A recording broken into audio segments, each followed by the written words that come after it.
এখনো আশানুরূপ পর্যটকের দেখা নেই পাহাড়ি কন্যা বান্দরবানে। পর্যটক না আসায় হতাশ পর্যটন ব্যবসায়ীরা।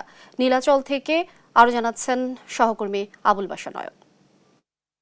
বান্দরবানে আসলে যে মানুষের যে জীবন জীবিকার আয়ের যে উৎস, সেই আয়ের উৎসটির তিনটি খাতের মধ্যে প্রধান অন্যতম খাত হচ্ছে পর্যটন খাত। কিন্তু গত কয়েক বছর ধরে এই পর্যটন খাতটিতে আসলে ব্যাপকভাবে একটি ধস নেমেছে, যেটি এখনো পর্যন্ত ভালোভাবে কাটিয়ে ওঠা সম্ভব হয়নি। আমি যদি বলি ২০২২ সাল থেকে মূলত বান্দরবানে পর্যটন খাতে ব্যাপকভাবে ধস নামতে শুরু করে। তখন প্রথমে আসলে শুরু হয়েছিল কুকুচিং বিরোধী যেই অভিযান, সন্ত্রাস বিরোধী অভিযান, সেই অভিযানের পর আমরা দেখেছি বন্যা হয়েছে।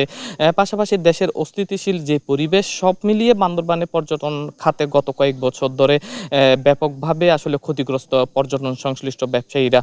কিন্তু বর্তমানে আমরা দেখছি দেশের যে আইনশৃঙ্খলার উন্নতি হয়েছে, এই উন্নতির পর এখানকার যারা পর্যটন ব্যবসায়ী রয়েছে তারা যেটি মনে করছেন, বান্দরবানের পর্যটন খাতটিও আসলে ঘুরে দাঁড়াবে, এখানকার আইনশৃঙ্খলার যে পরিস্থিতি সেটিও কেটে যাবে, এমনটি প্রত্যাশা করেছেন পর্যটন সংশ্লিষ্ট ব্যবসায়ীরা। যেটি বলেছেন, আসলে বান্দরবানের রুমা, রোয়াংছড়ি এবং থানচি তিনটি উপজেলায় পর্যটকদের বিচরণের ক্ষেত্রে কিছু বিধিনিষেধ রয়েছে, যার কারণে বান্দরবানের পর্যটকরা আসতে আসলে ভয় পাচ্ছেন। সামনে শীত মৌসুম আসছে, এখন বর্ষা মৌসুমে পাহাড়ের প্রকৃতিটা আসলে নতুনভাবে সাজে।